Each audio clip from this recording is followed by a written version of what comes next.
Two tails, one head, yin yang.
Two tails, one head, yin yang.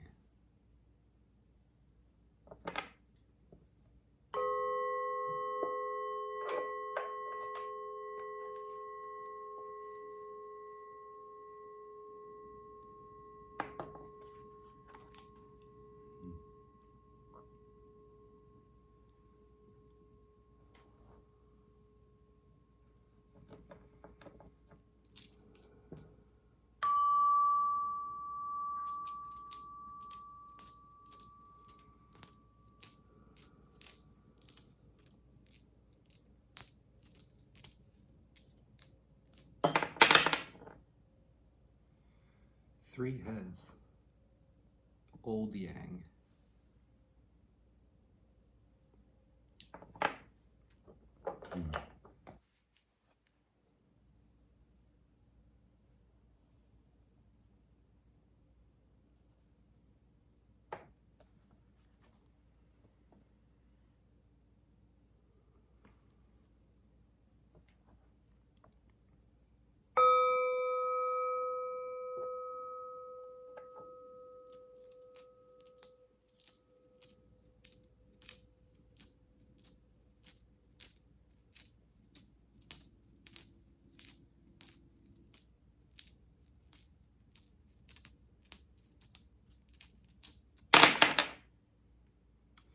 Two tails, one head, yin yang.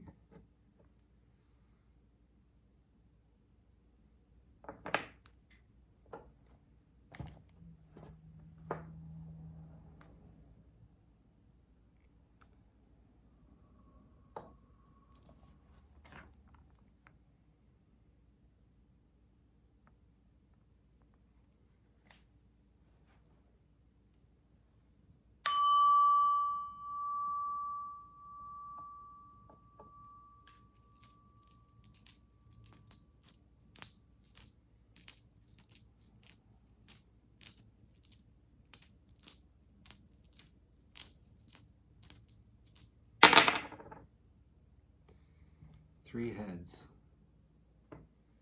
old yang.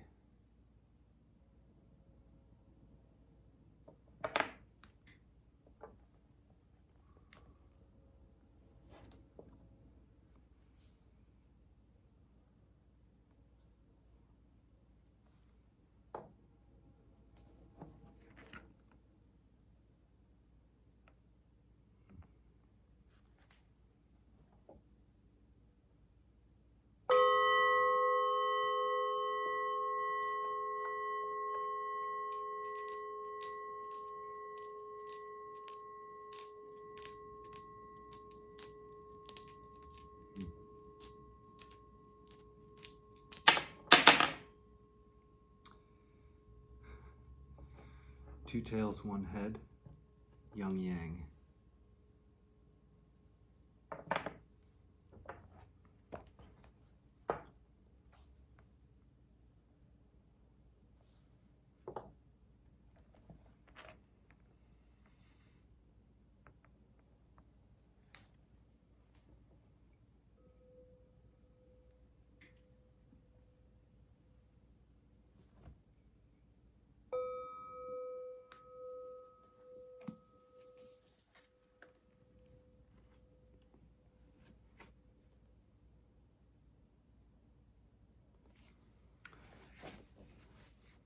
be reading from The Secret of the Golden Flower, the classic Chinese book of life, a lay manual of Buddhist and Taoist methods for clarifying the mind. This text describes a number of helpful meditation techniques, but its central method goes deeper than meditation, getting to the root source of awareness itself. This practical guide was hailed by C.G. Jung as a link between the insights of the East and his own psychological theory. Questions and answers opening up the mysteries of the doctrine of the golden flower. You suppose that attainment is possible in quietude but lost in activity. You do not realize that the reason for loss through activity is because nothing is attained through stillness. When you attain nothing in quietude or lose anything through activity, in either case, you have not yet reached the way.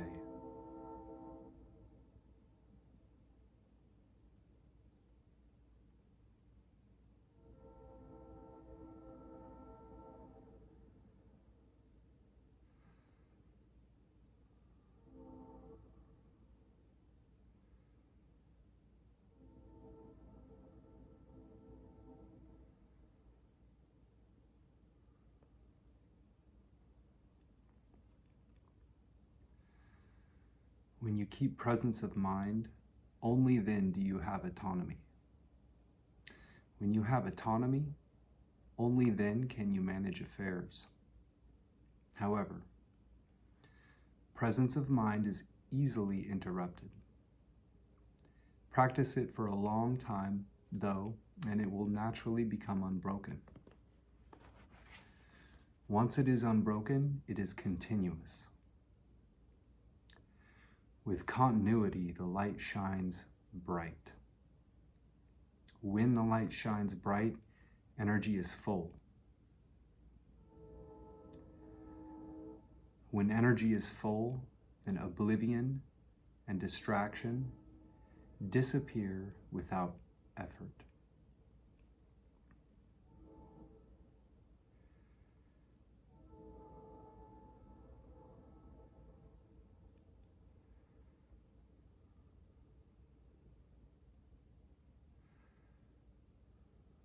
Observing mind means observing the purity of mind.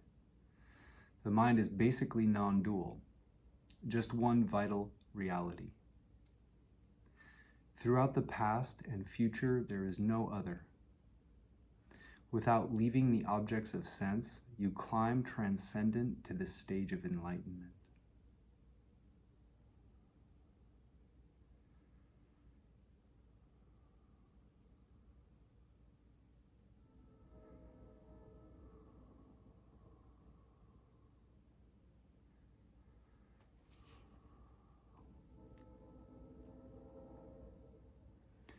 But observation of mind can be deep or shallow.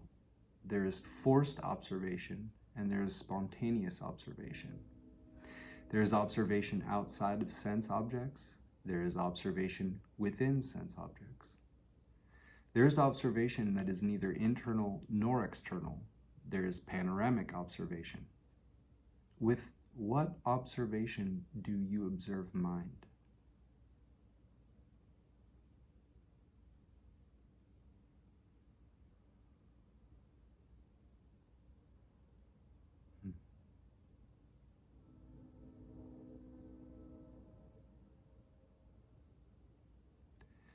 When observation is deep and illusion is cleared, then this is true emptiness.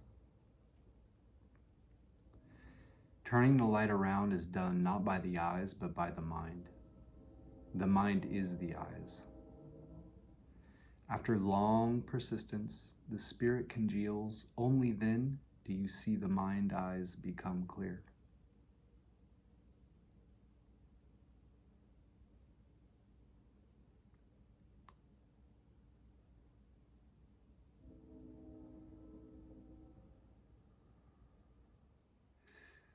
When you observe mind and become aware of openness, Thereby you produce its vitality.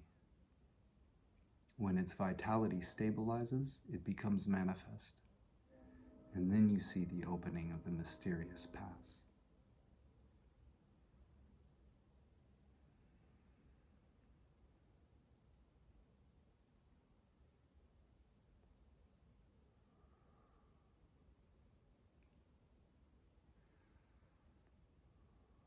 Gazing at the lower abdomen is external work.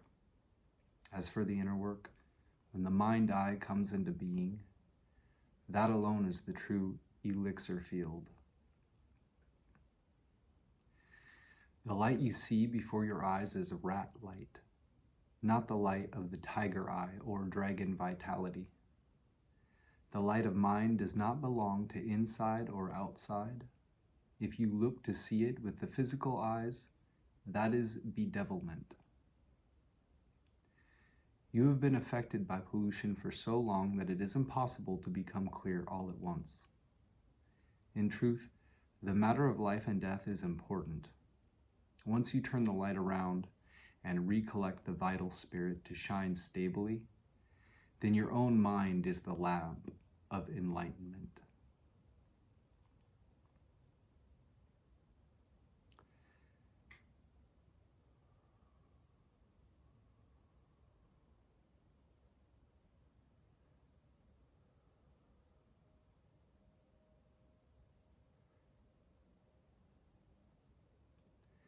Everyone already has the lamp of mind, but it is necessary to light it so that it shines. Then this is immortality.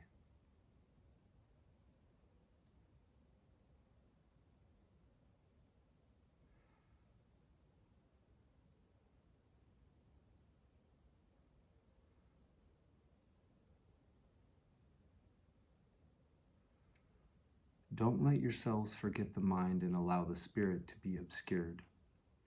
If you have no autonomy, your vital spirit diffuses.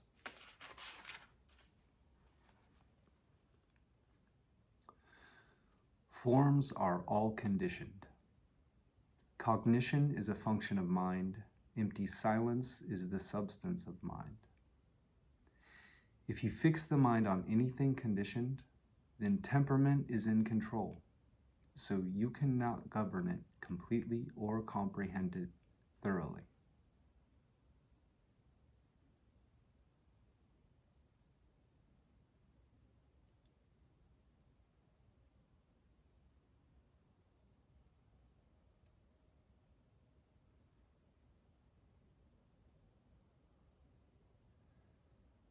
The minor technique of circulating energy can enhance the body so as to extend the lifespan.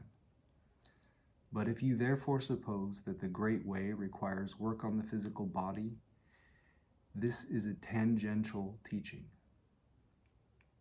External work has no connection to the Great Way. The true practice of the Great Way first requires that vitality be transformed into energy. As alchemical literature has clearly explained, this vitality is not sexual. Refining energy into spirit means keeping the clear and removing the polluted. Few are those who are calm and serious. Rare are those who are sincere and unified. Radiant light is the function of mind. Empty silence is the substance of mind. If there is empty silence without radiant light, the silence is not true silence. The emptiness is not true emptiness. It is just a ghost cave.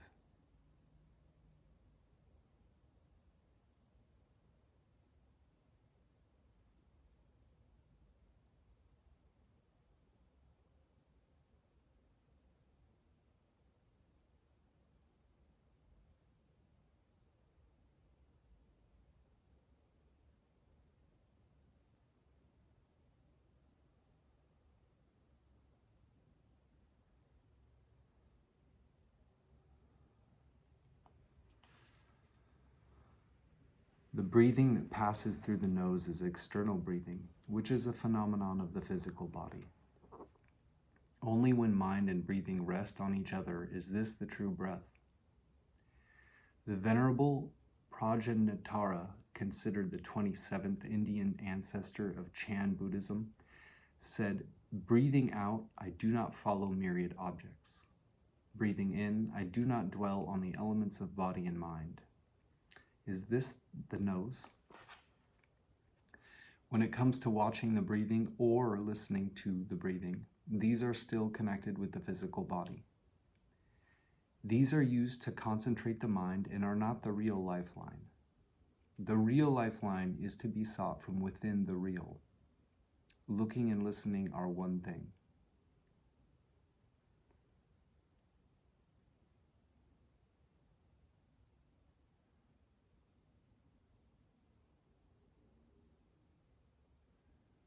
The three realms are none other than your mind. Your mind is not the three realms, yet it contains the three realms. Whenever there is dependence, that is temporal. Where there is no dependence, that is primal.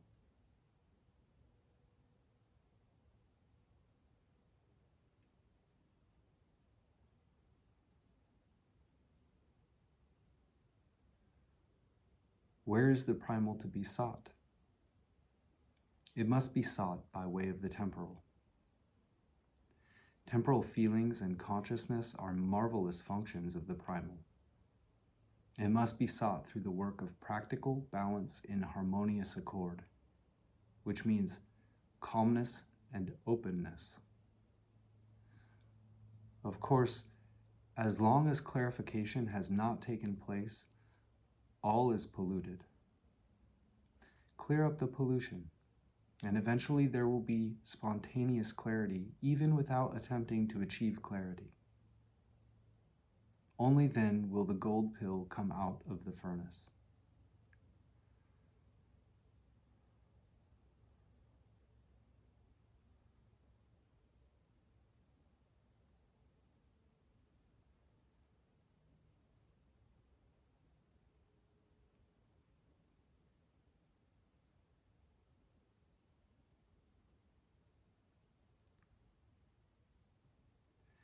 When there is no self in the mind, it is even and clear. When the spirit is pure and the energy clear, this is Buddhahood and immortality. It is only because the iron pillars of thoughts are deeply rooted and it is hard to escape their limitations that it is necessary to observe one's own mind. When you see the mind, only then will you find the roots are insubstantial and thus have a sense of freedom from phenomena while having the ability to enter their range.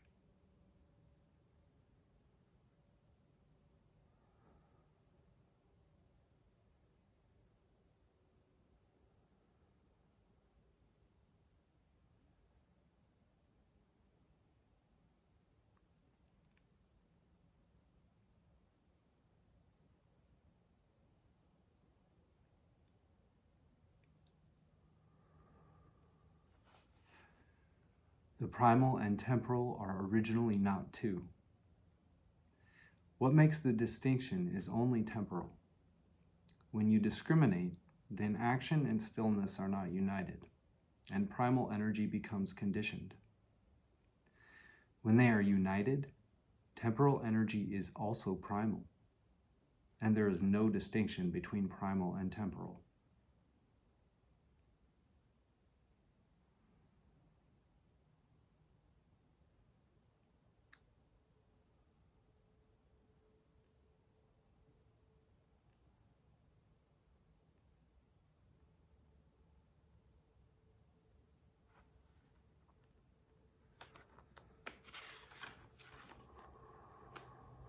If there is discrimination between primal and temporal, that is just consciousness.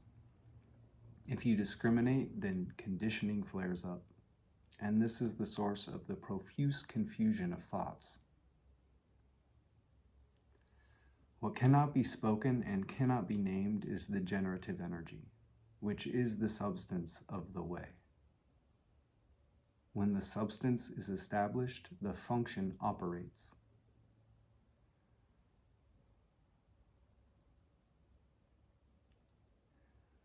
When people are deluded by emotions and do not know there is essence, they are ordinary ignoramuses.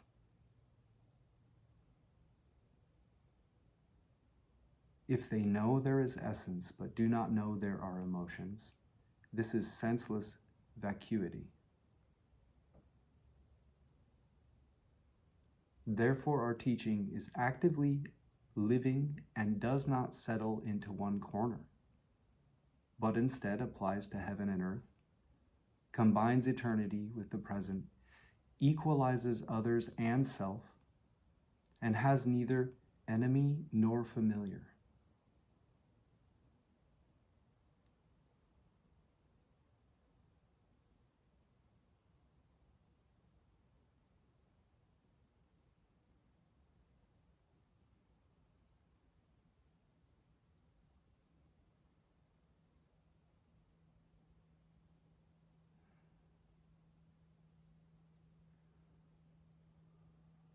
It is said that we are the same in essence, but different in feeling. There's no difference in feeling either. It is just that habits develop unnoticed, evolving in a stream, continuing to the present, so that their defiling influence cannot be shed. Ultimately, this is not the fault of essence.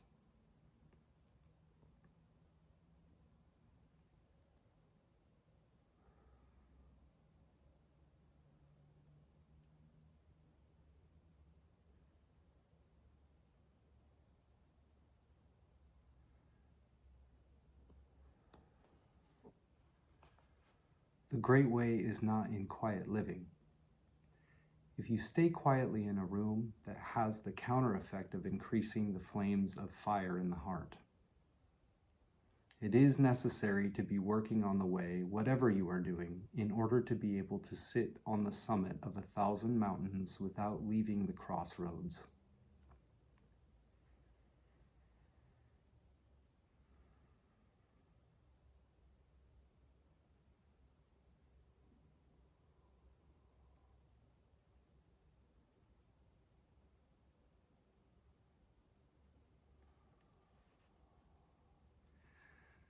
Consciousness is knowledge.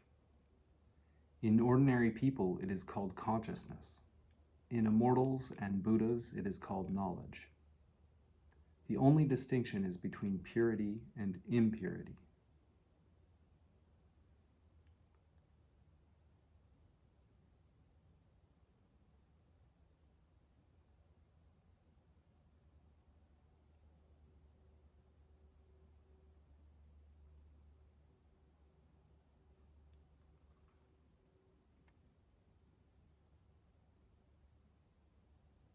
The non-cognizing in the consciousness is the eternal. The consciousness in non-cognizing is wisdom. If you arouse a discriminatory, galloping mind, this is routine, and you become an ordinary mortal.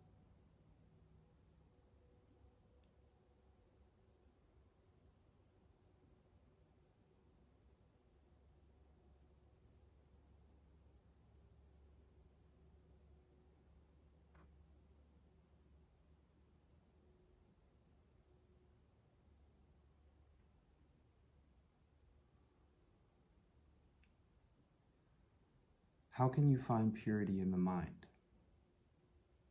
It is just a matter of seeking out purity in the midst of impurity.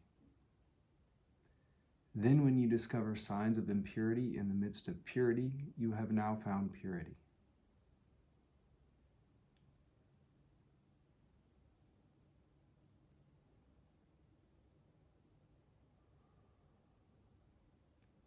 The true mind has no form. What has form is ultimately illusory.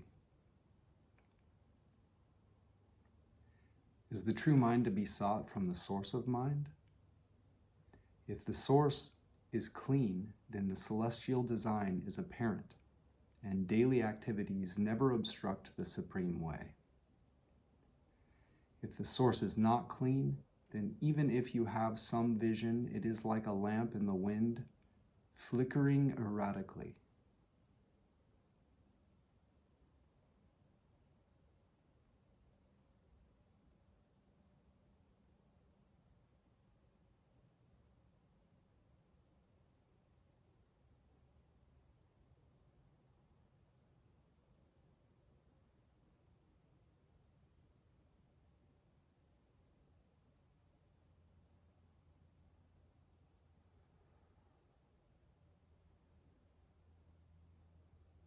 What we call the true mind is the enlightened, clear mind. Therefore, it can pervade the heavens and permeate the earth without the slightest artificiality. When mind is empty yet not vacant, this is called true emptiness. When mind is there but not reified, this is called subtle existence. Don't tarry on one side, and you then enter the middle way. Then you have a basis for gaining access to virtue.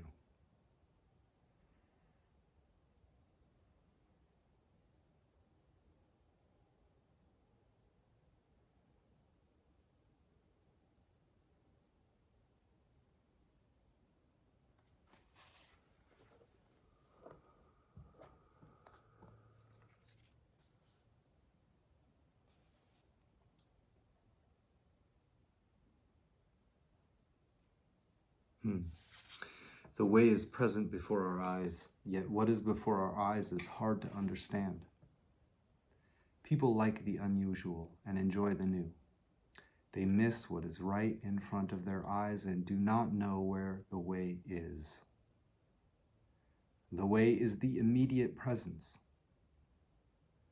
If you are unaware of the immediate presence, then your mind races, your intellect runs, and you go on thinking compulsively. All of this is due to shallowness of spiritual power, and shallowness of spiritual power is due to racing in the mind.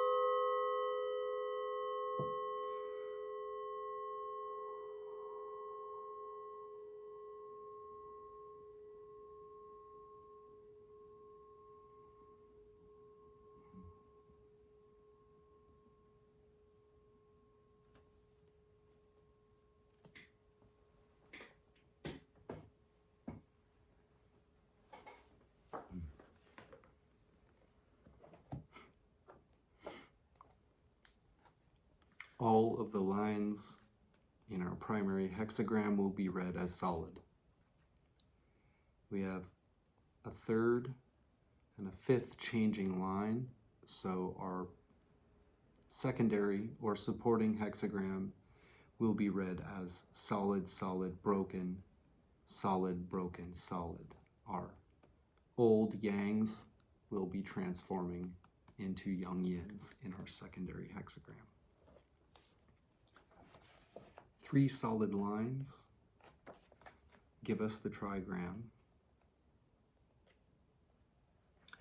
Qian, heaven. Qian is suprahuman cosmic law.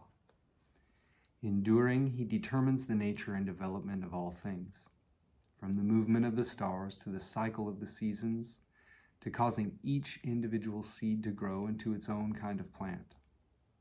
Heaven is creativity in its pure form, the force that drives change and what endures within it. He confronts us with truth and what it demands, both as the absolute law of nature and as the challenge of individual calling, experienced as an inner law. He is both the awareness of what to do and how to be, and also the power to act on it. Heaven is Father, found in the northwest, the realm between autumn and winter, when the buds set and seeds fall to earth.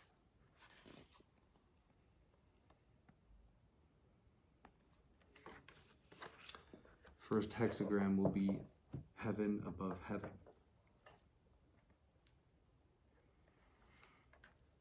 The bottom trigram of our second hexagram, or secondary or supporting, will be read solid, solid, broken, and then the top will be read solid, broken, solid. Solid, solid, broken is the trigram. Dewey, lake or marsh. Dewey is lake and marsh, abundant energy that teems with life. She is the impulse to communicate, share, and exchange, and delights in both inner and outer conversation. She brings things into circulation and gives them voice. This is the sheer enjoyment of participating in life to the full, expressing ourselves and hearing others and satisfying our desires. Lake is the youngest daughter, spirit of the fertile west and of autumn.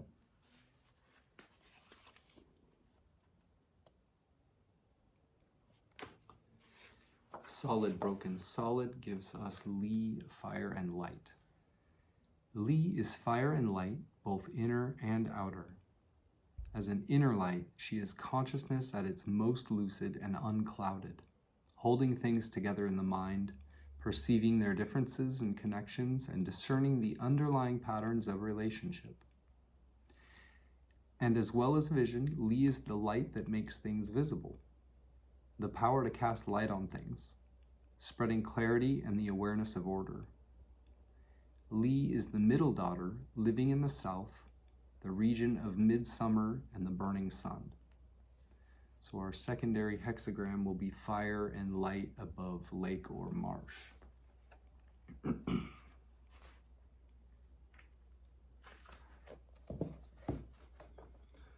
Our primary hexagram then will be 1. And our secondary hexagram will be 38.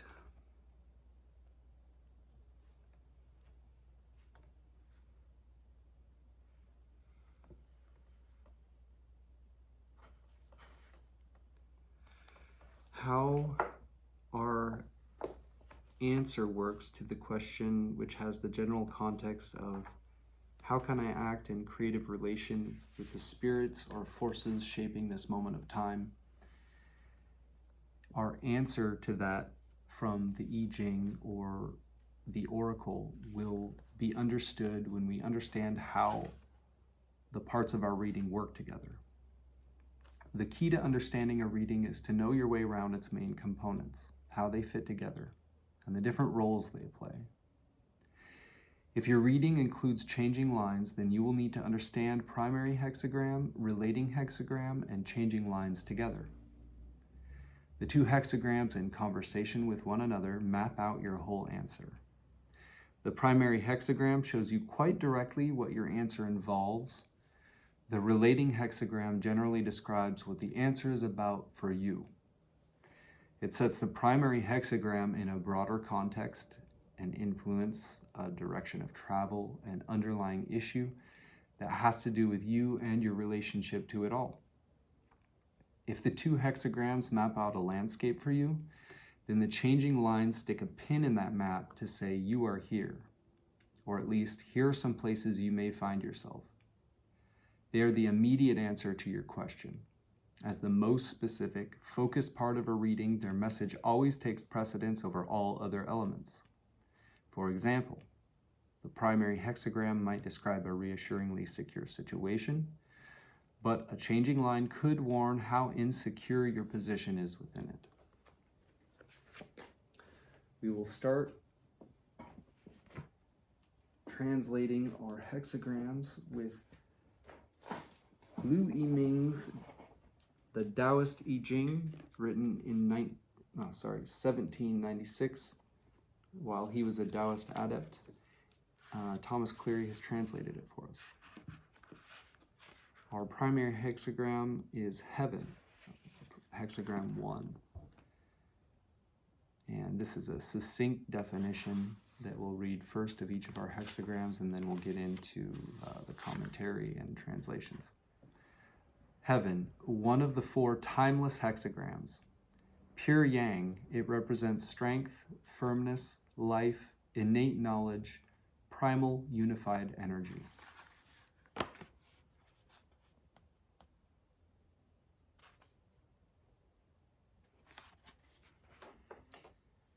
And hexagram 38.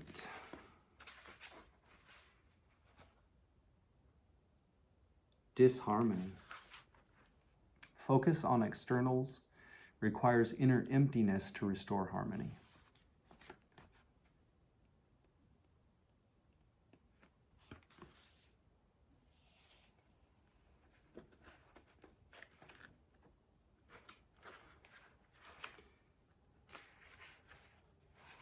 Hexagram 1, heaven, the text. Heaven creates, develops, brings about fruition and consummation. Explanation. Heaven is sound in the sense of being strong and indomitable. The lines making up the body of the hexagram are all odd. This represents pure yang, so it is called heaven. This hexagram represents the advance of yang, whereby the science of building life acts with strength and uses the path of firmness. In strength, nothing is stronger than heaven. Heaven as the Tao is flow of unitary energy, a flow of unitary energy, circulating continuously, never ceasing. There is nothing it does not cover, nothing that can harm it. This is the ultimate of soundness and strength. Therefore, producing things in spring is the creativity of strength. Creation means the beginning, the first arising of positive energy. When positive energy is born, all things sprout. Such is the strength of creativity. Developing things in summer is the growth of strength. Development is extension, the expansion of positive energy. As positive energy expands, all things develop and flourish. Such is the strength of development. Maturing things in autumn is the fruition of strength. Fruition is goodness, the proper benefit of positive energy. When positive energy achieves its proper benefit, all things come to fruition. Such is the strength of fruition. Storing things in winter is the consummation of strength. Consummation is quiescence, the resting of positive energy. When positive energy rests quietly, all things return to their root. Such is the strength of consummation. Creation, development, fruition, consummation, the successive movements of the 4 seasons, all are carried out by one strength. The one is the body, the 4 are the function. The body is that whereby the function is carried out. The function is that whereby the body is completed. Body and function are as one. Therefore the Tao of heaven acts with strength unceasing.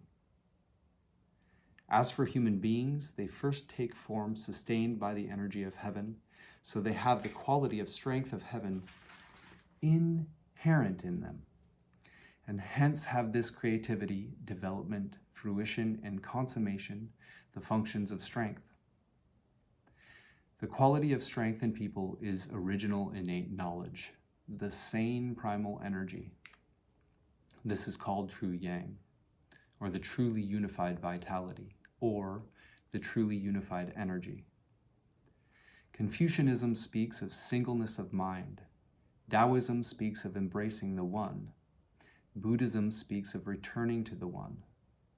All of them simply teach people to cultivate this strong, sound, sane energy.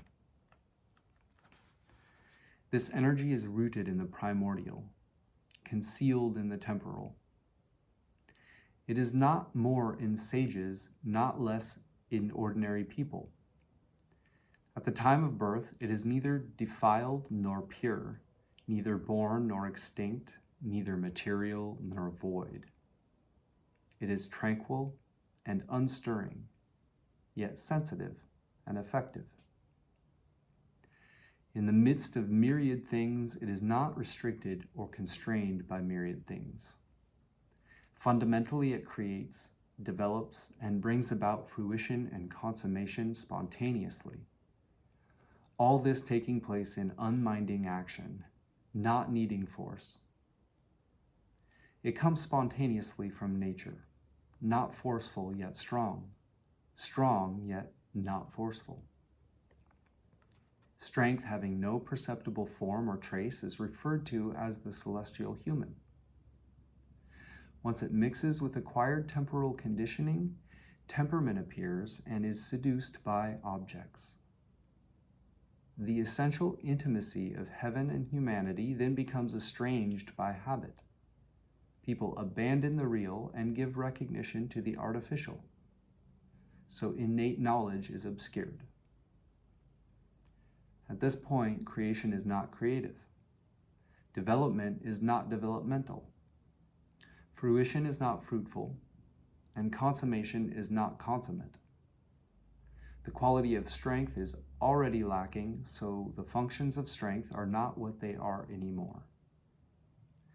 The spirit is dim, the energy is polluted, essence is disturbed, life is shaken. Though the body moves, positive energy dissipates, and death is inevitable. This is why the sages have the science of building life, to restore the primordial in the midst of the temporal, whereby it is possible to sustain the original qualities of the strength of heaven, never to decay. The method of cultivation and practice is none other than this function of creation, development, fruition, and consummation. When people can see through everything, look deeply into themselves, and turn around to set their minds on essence and life, then in the midst of trance, there will be a point of living potential that will subtly emerge. This is the creation of strength.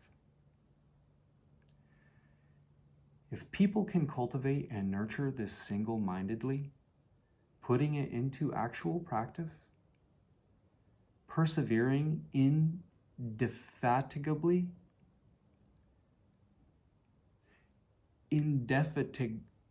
indefatigably, acting so as to achieve their aim, this is the development of strength. If people can cultivate their vital spirit and powerfully go forward so that strong energy is stabilized, objects do not obstruct them, and life and death are as one. This is the fruition of strength.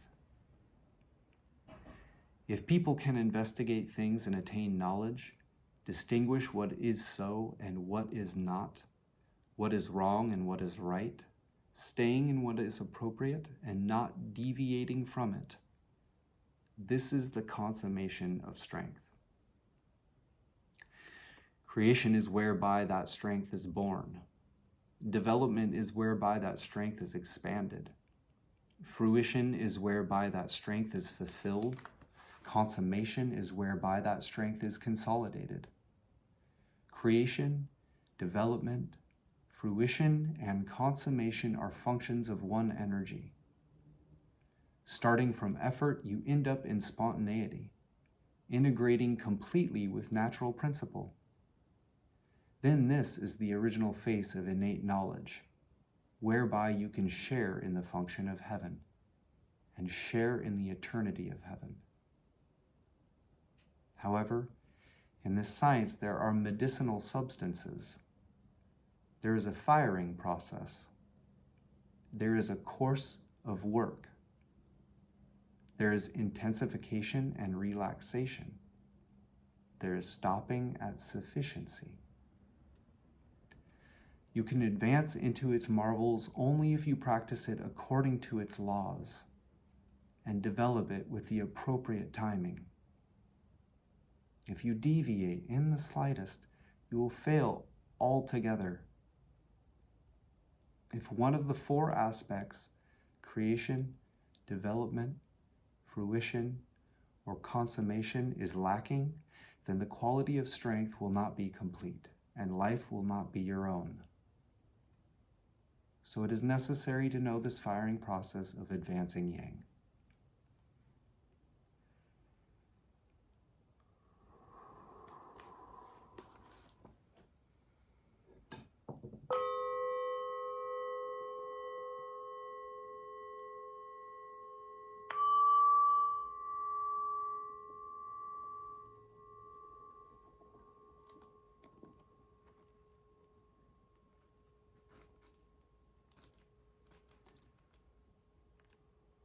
Hexagram 38, Disharmony, our supporting hexagram.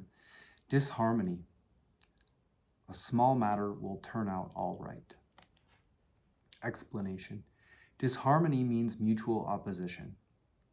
As for the qualities of the hexagram, above is fire, luminous, below is lake, joyous.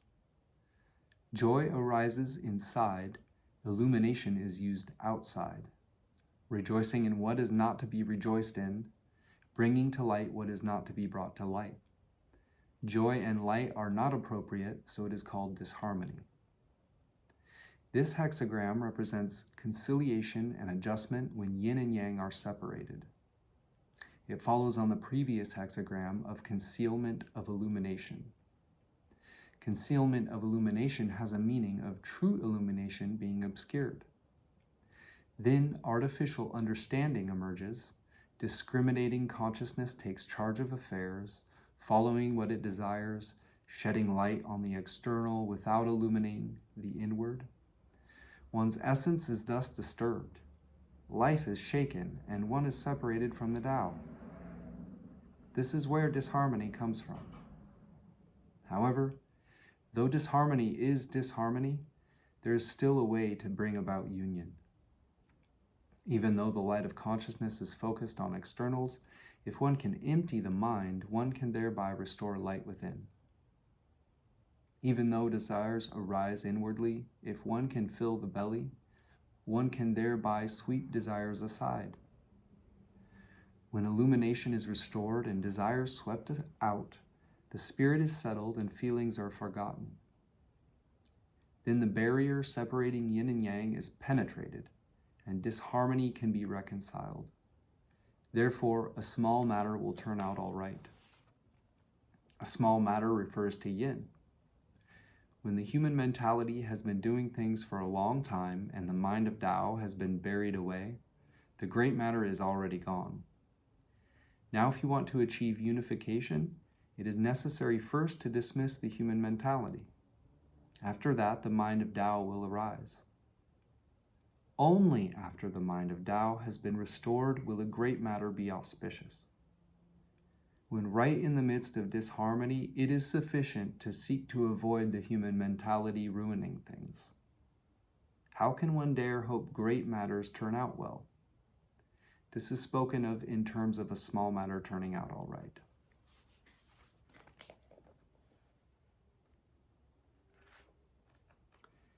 Our changing lines are 3 and 5 in our primary hexagram 1 heaven, and they will have the general context.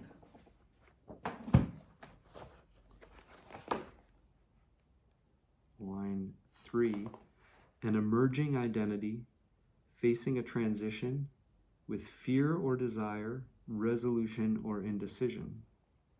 And line 5, strength and self-determination, clear vision, being in command. Let me show you these.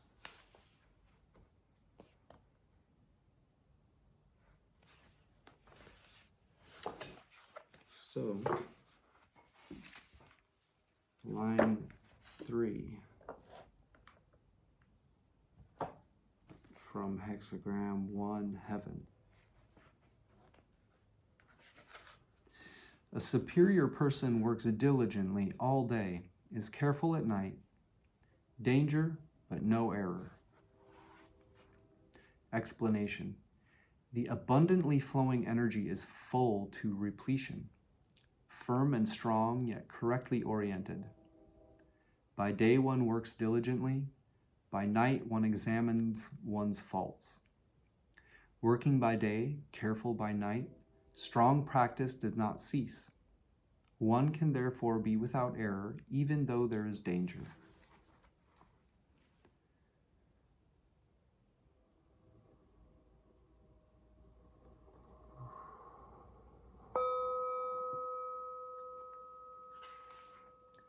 Changing line 5. The flying dragon is in the sky. It is beneficial to see a great person. Explanation. Firm strength properly balanced, yin and yang merge and transmute. One has a body outside the body and is physically and mentally sublimated. Uniting with reality in the Tao, one does not only perfect oneself, but others as well. This is like a flying dragon in the sky, appearing and disappearing unfathomably, aiding people whenever there is the opportunity. What is called a great person here is one who rectifies herself or himself and also rectifies others, and so is beneficial to see.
Hexagram 1, Heaven.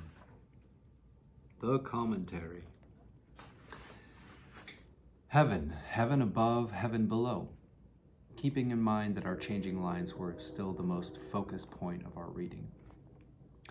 The activity of heaven is powerful. Superior people thereby strengthen themselves ceaselessly.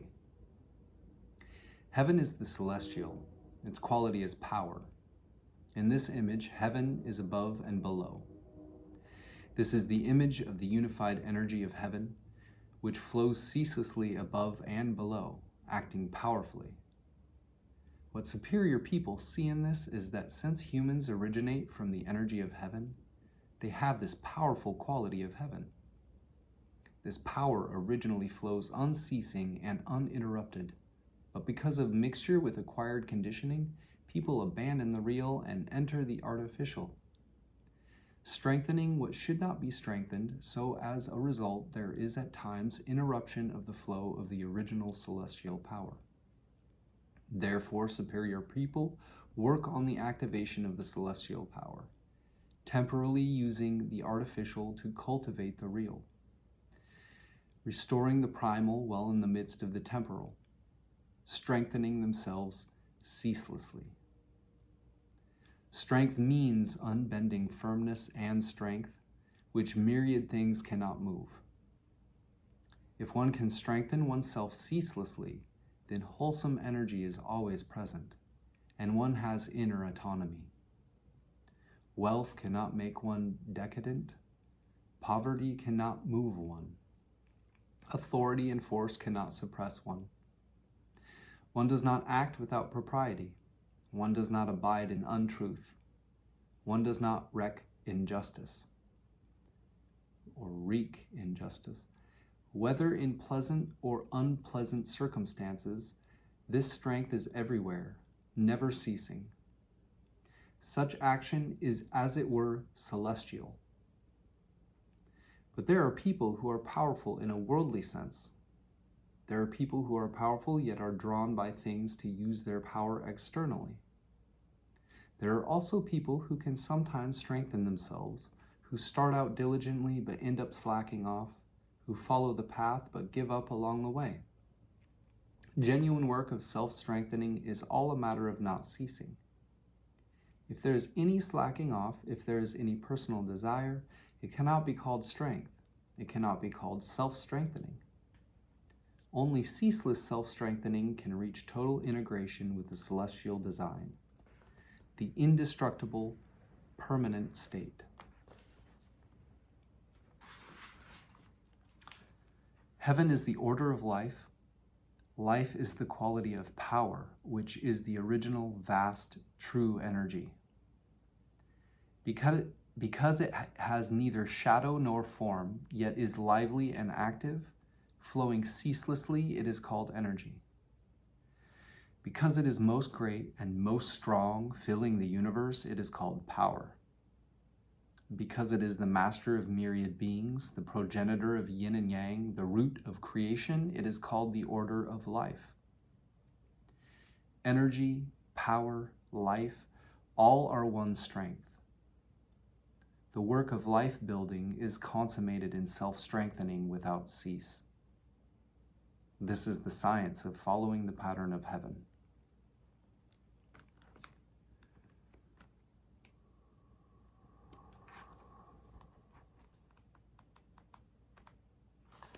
Hexagram 38, disparity. Fire above, lake below. Above is fire, below is a lake, disparate. Thus are superior people the same yet different. Disparity means disjunction between one and another. Above is fire, below is lake. The nature of fire is to flame upward, while the nature of water is to flow downward. When the fire is above, it cannot warm the water, and when the water is below, it cannot extinguish the fire. Thus, though the fire and the lake water are in the same place, their natures are different. This is the image of disparity. What superior people see in this is that practitioners of the Tao should not fail to assimilate to others, yet should not be too much like others either. If they do not assimilate, they will startle and amaze the ignorant and ordinary people and will be disliked and suspected by others.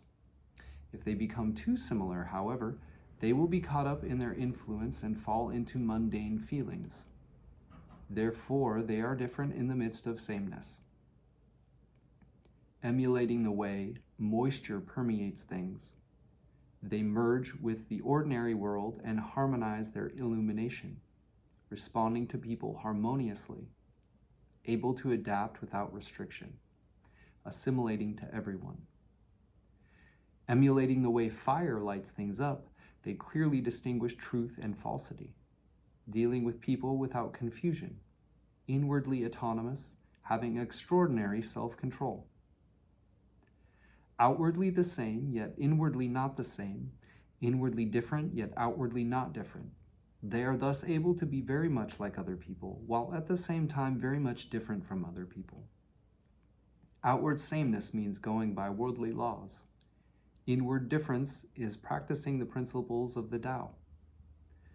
This is what is meant by the saying, in cultivating practice, one conforms and harmonizes, adapting to each individual situation as it is. Nobody can fathom such changes or see how one acts or lies hidden.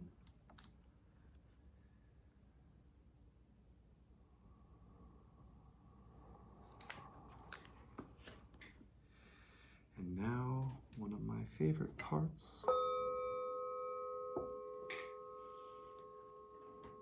I used to just link James Dekorne's website in my descriptions of videos, which I still do, but now I've started reading some of the best parts, and it has not disappointed me.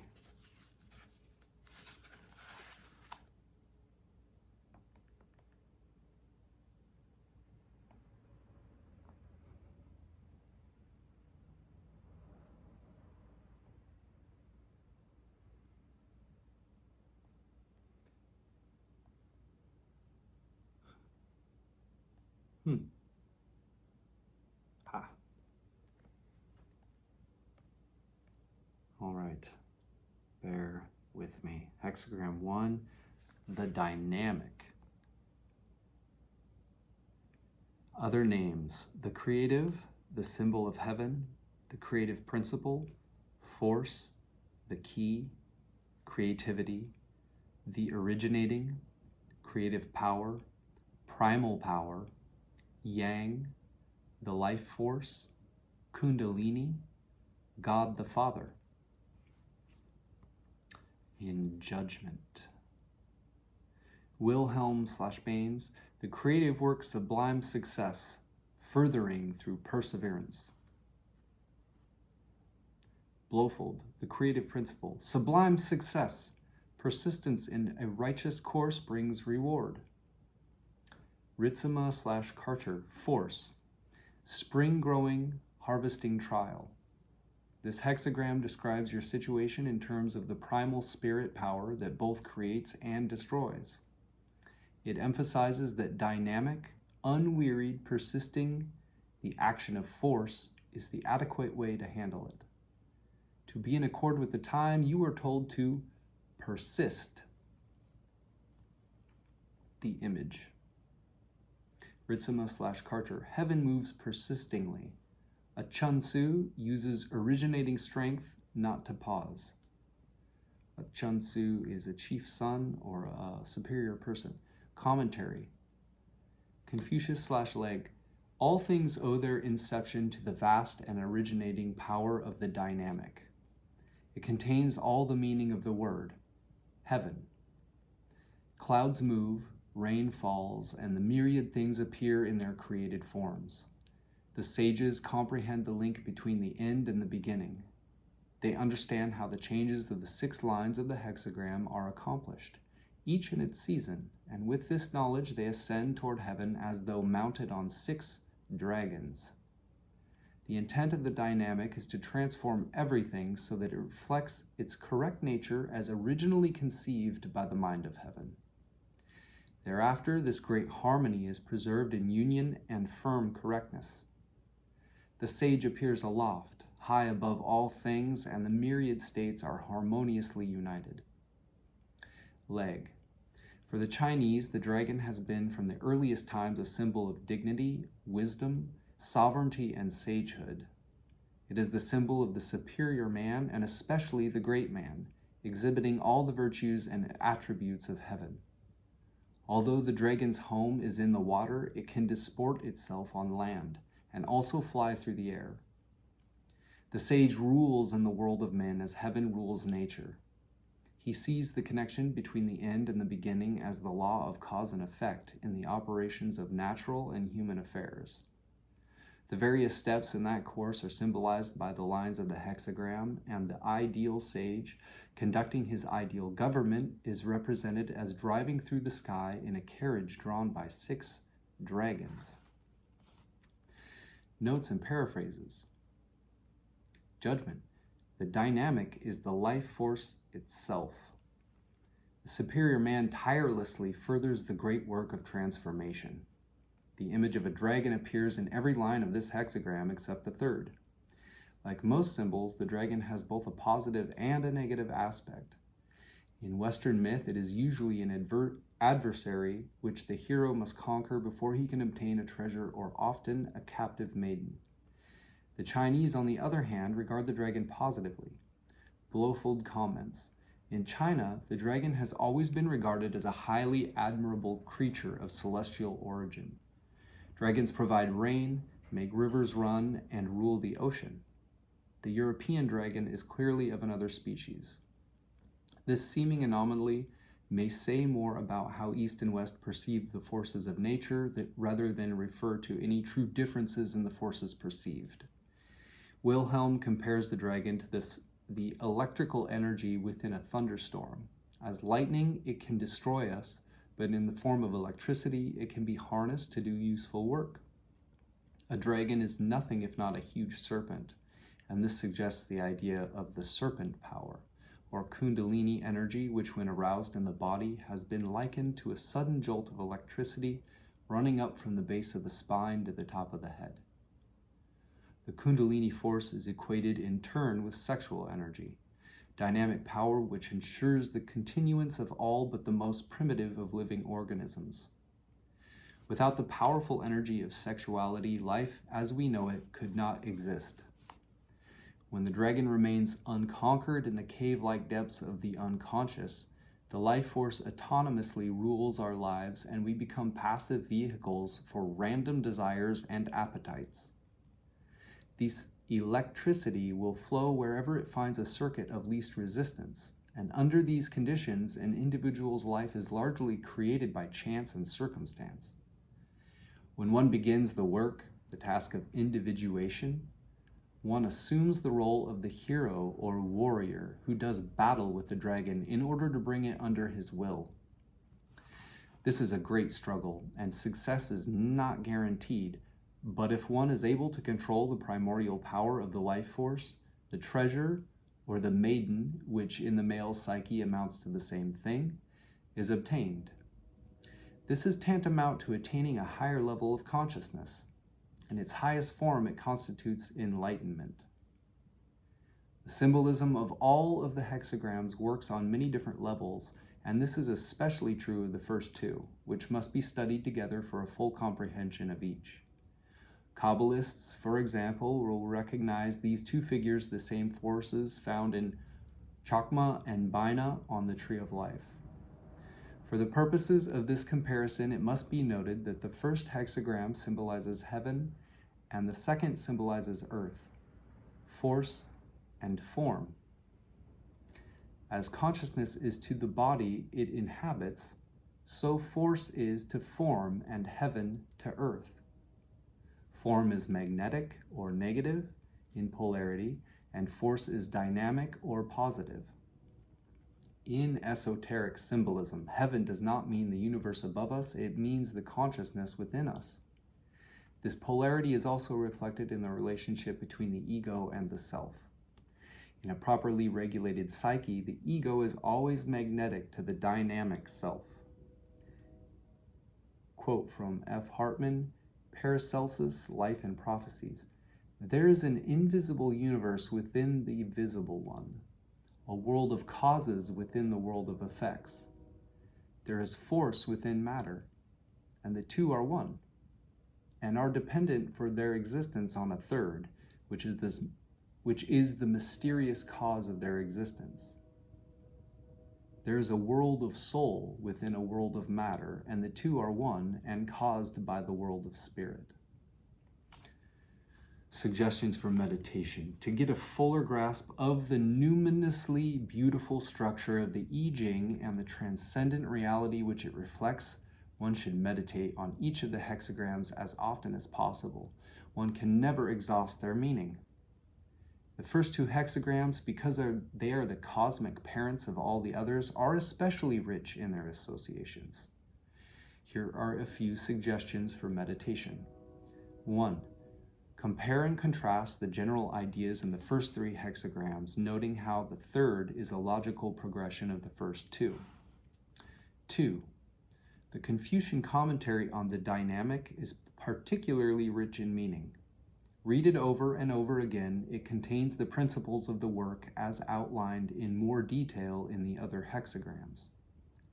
Compare the sixth sentence with the ideas in hexagram number 20, contemplation. 3.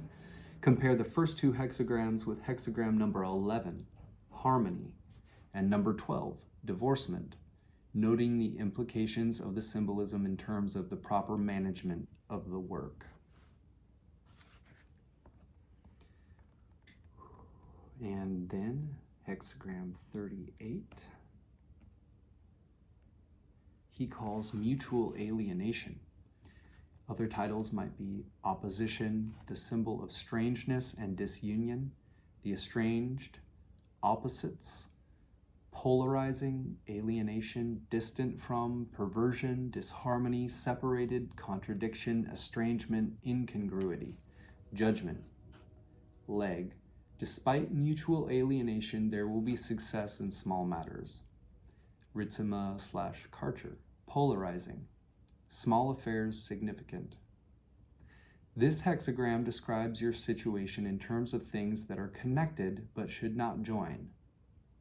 It emphasizes that putting things in opposition while acknowledging their essential link is the adequate way to handle it. The image, leg. The image of fire over a marsh forms mutual alienation. The superior man, in accordance with this, accepts the diversities which make up the whole. Ritsima/Karcher, fire above, marsh below, polarizing. A Chunsu, or chief son, or superior person, uses concording and also dividing. Cf. Solve et coagula, ed. Commentary. Wait, before that, let's read in the image Wu's translation. Fire above and marsh below form incongruity. Thus, the Junzi, or chief son, take separate paths but arrive at the same goal. Commentary. Confucius/Leg. In mutual alienation, we see fire ascending and water descending. We see two sisters living together whose wills move in opposite directions. However, the lower trigram of cheerfulness is attached to the upper trigram of clarity, and the magnetic fifth line is responded to by the dynamic second line. These are signs that there can still be good fortune in small matters. Heaven and earth are separate and apart, but the work which they do is the same. Male and female are separate and apart, but with a common will they seek the same object. There is a diversity between the myriad classes of beings, but there is an analogy between their several operations. Great indeed are the phenomena and the results of this condition of disunion and separation. Leg. Mutual alienation shows a condition in which disunion and mistrust prevail. The hexagram teaches how this state of affairs may be overcome in small matters and the way prepared for the cure of the whole system. The commentators suggest that the condition symbolized here is a necessary sequel to the regulation of the family in the preceding hexagram. The Kang Hsi editors observe that in many hexagrams we have two daughters dwelling together, but that only in this and number 49 is attention called to it. The reason is that in these two diagrams the sisters are the second and third daughters, while in the others, one of them is the eldest, whose place and superiority are fixed, so that between her and either of the others there can be no division or collision. The lesson in the Confucian commentary is not unity in diversity, but union with diversity. Notes and paraphrases. Judgment. In resolving disputes, begin with their least controversial aspects. The superior man respects alternative points of view. Turn the hexagram of family upside down and you get the hexagram of mutual alienation. The opposite of family unity is estrangement, which, combined with the idea of polarity, suggests the kind of energetic pushing away one feels when two horseshoe magnets are matched to the same poles. Despite this opposition, however, every line deals positively with the situation. There is not one image in the hexagram that doesn't intimate an eventual resolution.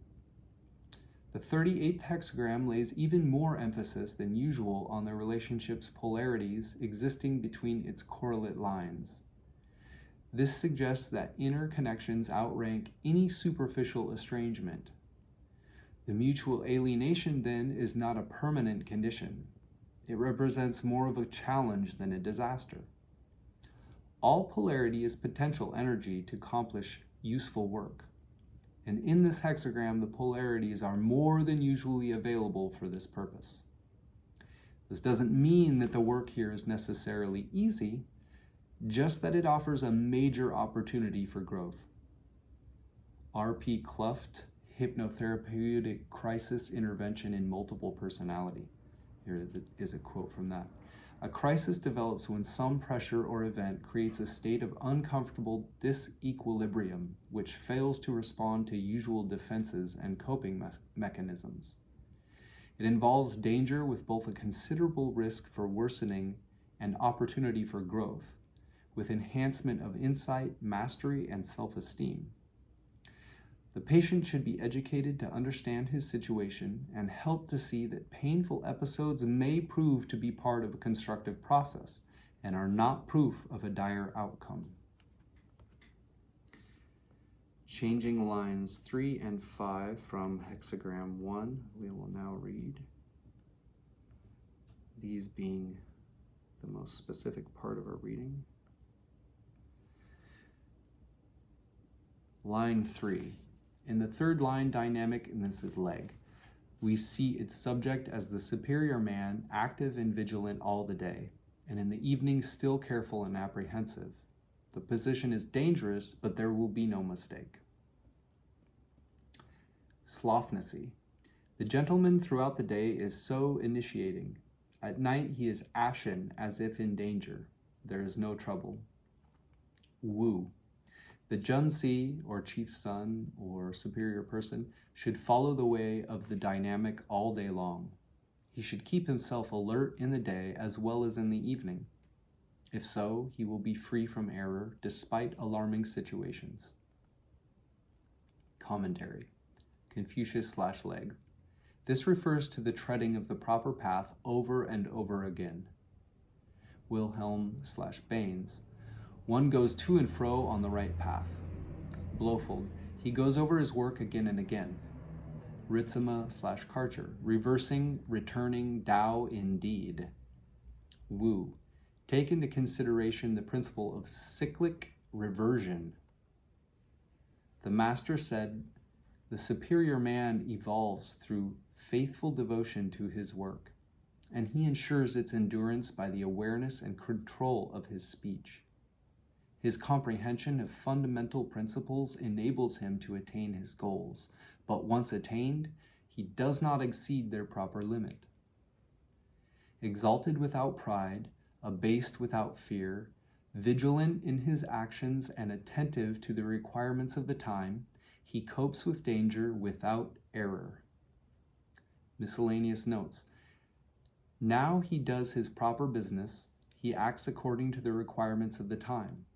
He is doubly strong, but beyond the center, neither in heaven above or the field below. Vigilance and concern in a perilous position ensure against error. Leg. The dynamic line is in its proper place. In the exercise of his caution, he will refrain from any improper action. Notes and paraphrases. Siu. The man's fame begins to spread. Such periods of transition are always unsettling. There is tension in the air. But the man retains his integrity and avoids being swept along by the masses, which flock to him. He remains active, vigilant, careful, and apprehensive. The prevention of mistakes under perilous circumstances is ever on his mind. Wing. A new world of creative power is opening to you. Others will become aware of this and attach themselves to you in hopes that they may use your gain in influence of their own aims. There is danger in this, for your energies may become distracted before they are stabilized. If you hold fiercely to your vision and integrity, you will be protected. Editor. This line marks the threshold between the lower and upper trigrams and suggests a place of transition, a kind of no man's land where forces advance and retreat as conditions require. The superior man is the warrior in the service of the work, and although he is consciously aware of his task, he is vigilant during the day, he must remain alert to unconscious, night or evening, factors which might usurp his judgment. This is alluded to in the Confucian commentary in terms of the awareness and control of speech. The control of language is extremely difficult, for it is by means of spontaneous remarks that unconscious forces often manage to express themselves despite all of our intentions to the contrary. It is for this reason that a common discipline of inner work is the strict control of expression. For example, the vow not to use the word I in conversation. Aleister Crowley is said to have demanded that his disciples slash their arms with a razor every time they broke this rule. Ritsema/Karcher render adversity, li, as danger, threatening, malevolent demon. It indicates a spirit or ghost that seeks revenge by inflicting suffering upon the living. Pacifying or exorcising such a spirit can have a healing effect. If this is the only changing line, the new hexagram created is number 10, cautious advance, which repeats the image of careful vigilance as well as the idea in the Confucian commentary of treading the proper path over and over again. Compare with line 3 of hexagram 10. Jung, here's a quote from Jung, the practice of psychotherapy. The psyche is a self-regulating system that maintains its equilibrium just as the body does. Every process that goes too far immediately and inevitably calls forth compensations, and without these there would be neither a normal metabolism nor a normal psyche. In this sense, we can take the theory of compensation as a basic law of psychic behavior. Too little on one side results in too much on the other. A. He breaks it down into A, B, and C of possible definitions of line 3. A. Although you are consciously devoted to the work, you must watch out for unconscious elements in your psyche which would hinder your progress. B. Monitor your words and deeds. C. Be careful, be very careful now in what you do. Line 5. Leg. The fifth dynamic line shows its subject as the dragon on the wing in the sky. It will be advantageous to meet with the great man.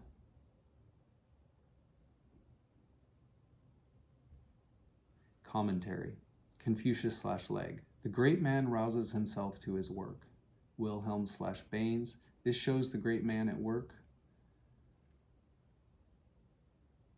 Blofeld. This passage presages the emergence of a being who is truly great. Wu. This signifies success of the great man. The master said, notes of the same key vibrate in harmony. Birds of a feather flock together. Water descends and fire ascends. Clouds follow the dragon and the winds follow the tiger. When the sage appears, all men look up to him. Heavenly things ascend, earthly things descend. So does everything follow its kind. Miscellaneous notes. The subject of the line commands from above. This shows that his position is based upon heavenly virtue. The attributes of the great man are in harmony with heaven and earth. His intelligence is like the sun and moon. His procedures are like the 4 seasons, and his equilibrium resonates with the powers of the inner worlds. If he precedes heaven, heaven will not oppose him. If he follows heaven, he will follow its laws. If heaven does not oppose, how much less will men or spiritual forces? Leg. The fifth is almost always the place of honor and authority in the hexagram, and here the great man is seen as the sage on the throne. The argument is that as things of the same kind respond to and seek one another, so is it with the sage and ordinary men. They are of the same kind, though far apart, and when a sage appears, all other men look to him with admiration and hope. Chang Tzu says here that heaven and earth are another name for Tao, and that because the sage is in harmony with the Tao, or practical reason of the universe, how could men or spirits be contrary to him? Notes and paraphrases. Hsu. In due time the man makes his appearance and sets about his work, like the dragon on wing in the heavens. His beneficent influence spreads over the world. Wing. Whatever you choose to do is in accord with the cosmos. Your thinking is clear-headed. Because of this, your influence is great, and your milieu will look to you for inspiration. Editor. Whatever the specific meaning of this line may be in regard to the situation at hand, it is a very powerful omen. If this is the only changing line, the new hexagram created is number 14, wealth. The alchemists regarded the winged dragon as the volatile element, which is exactly what is pictured here. Wings enable entities to travel in the element of air, the mental realm of thought. The image suggests the life force breaking free into a higher plane. This could refer to anything from the invention of a better mousetrap to the attainment of an enlightened state of awareness. One is cautioned, however, not to get carried away with this sudden release of power. It is always advantageous to meet with the great man. That is, stay connected to the best that is in you, lest you ascend to the conditioned image in line 6. That the great man rouses himself to his work suggests that an open and decorous handling of one's power is in accordance with the intent of the self from which it emanates. Quote from Jung now, The Archetypes and the Collective Unconscious. The hero's main feat is to overcome the monster of darkness. It is the long hoped for and expected triumph of consciousness over the unconscious. The coming of consciousness was probably the most tremendous experience of primeval times, for with it a world came into being whose existence no one expected before. And God said, "Let there be light," is the projection of that immemorial experience of the separation of consciousness from the unconscious. He breaks it down into 3 possible succinct meanings of the changing line 5. A, incredible energy is being released within the psyche. Maintain your connection with your best intuition. B, you are in harmony with your Tao. C, you have all the power you need to achieve your goal.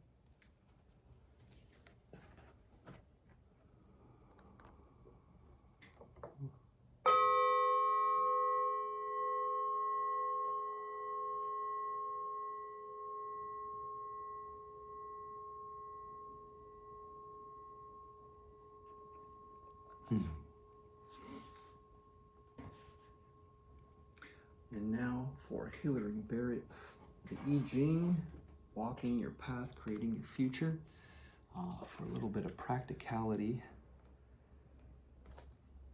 on the matter. She calls Hexagram 1 Creative Force. Key questions.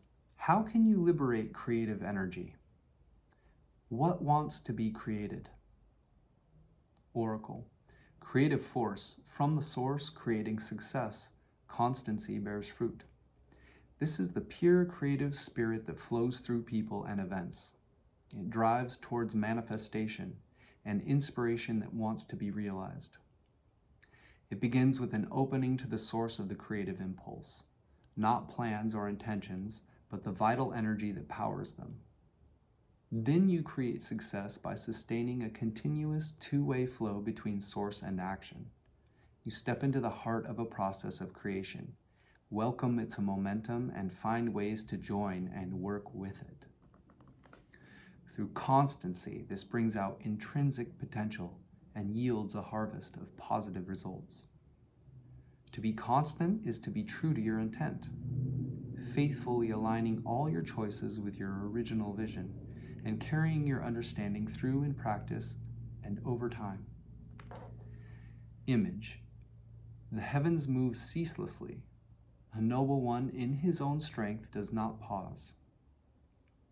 Creative force is the absolute power of heaven that moves the stars in their courses and makes the seasons turn.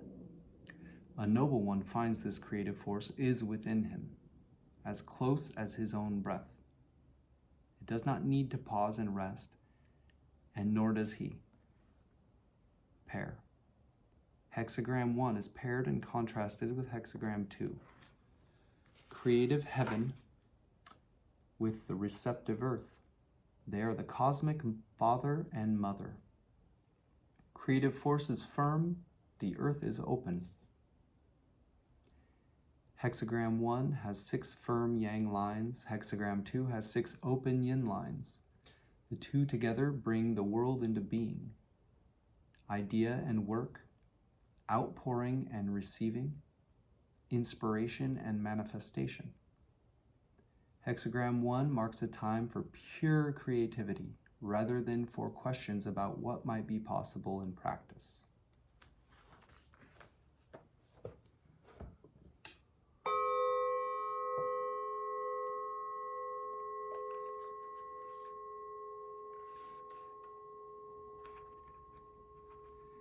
Hexagram 38 she calls opposing. Key questions. What if the difference were not a threat? How could this tension be creative? If you can't see eye to eye, what can you see? Oracle. Opposing. Small affairs, good fortune. Opposing describes irreducible differences, desires, motivations, and especially ways of seeing that diverge from one another. Opposing people see differently even when they're looking at the same scene. They are utterly strange to each other, as if they came from different planets. With an inner state of opposing, you contain mutually contradictory impulses, like two siblings under one roof, or see from two angles at once. You might see things not only for what they are, but also for what they mean, as if they were omens. In small affairs, this kind of difference of view means good fortune. It's a challenge, a source of comedy, or a creative stimulus. In matters of great personal importance, though, where people's sense of identity is threatened by a different way of seeing, it will stir up survival instincts and trigger conflict. If you can scale matters down to small affairs, it becomes much easier to give space to both visions. Image. Fire above, lake below, opposing. A noble one both harmonizes and separates. The elements of this situation are fire and water. You can't blend them together into a compromise, but kept safely apart, they create harmony. The sun sparkles on the lake, the light of awareness shines on the inner currents of emotion. A noble one lives with opposition, simply by understanding what harmonizes and what is to be held apart. Sequence. Opposing follows from hexagram 37, people in the home. When the way of the home is exhausted, you naturally turn away, and so opposing follows. There comes a point when you can no longer find yourself as part of a group. You want to assert your separate identity, or explore something new outside the safe and familiar walls. We will now read changing lines 3 and 5 from hexagram 1, creative force. Again, changing line 3 has a general context of an emerging identity facing a transition with fear or desire, resolution or indecision. And changing line 5 has the general context of strength and self-determination, clear vision, being in command. Changing line 3 in hexagram 1, creative force. Noble one creates and creates to the end of the day. At nightfall, on the alert, as if in danger, no mistake. This is a time of incessant creative activity, accelerated personal change, or just sheer unrelenting hard work. The creative force never rests, so when you are driven by it, neither do you. These are hectic preparations for a possible transition. Possibilities could be realized. The potential could take flight into reality, if only you can do enough now. So you create all day, and then at night you are still on the alert for all the factors you might not have seen.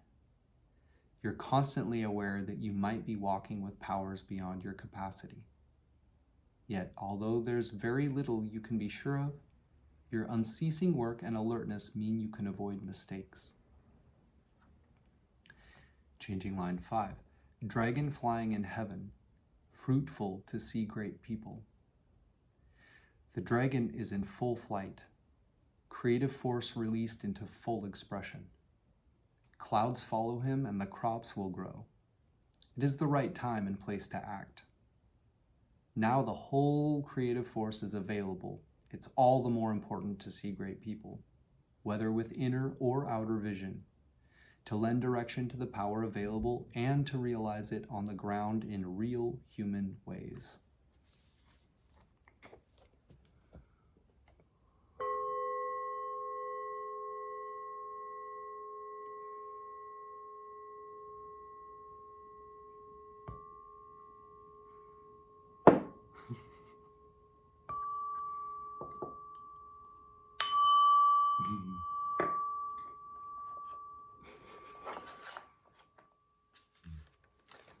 We will now read a chapter from the Tao Te Ching and wrap it up.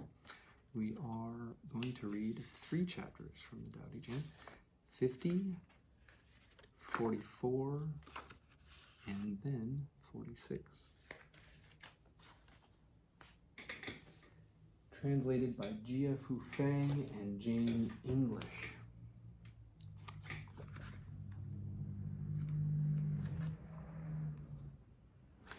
50. Between birth and death, 3 and 10 are followers of life. 3 and 10 are followers of death. And men just passing from birth to death also number 3 and 10. Why is this so? Because they live their lives on the gross level. He who knows how to live can walk abroad without fear of rhinoceros or tiger. He will not be wounded in battle. For in him, rhinoceroses can find no place to thrust their horn, tigers no place to use their claws, and weapons no place to pierce. Why is this so? Because he has no place for death to enter.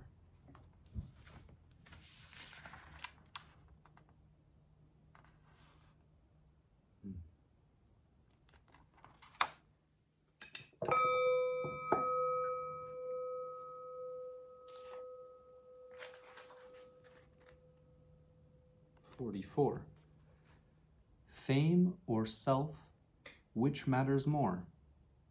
Self or wealth, which is more precious? Gain or loss, which is more painful? He who is attached to things will suffer much. He who saves will suffer heavy loss. A contented man is never disappointed. He who knows when to stop does not find himself in trouble. He will stay forever safe.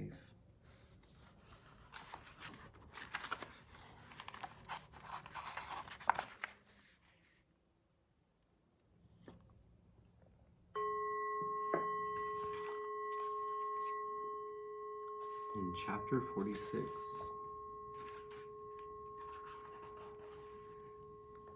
when the Tao is present in the universe, the horses haul manure. When the Tao is absent from the universe, war horses are bred outside the city. There is no greater sin than desire, no greater curse than discontent, no greater misfortune than wanting something for oneself. Therefore, he who knows that enough is enough will always have enough.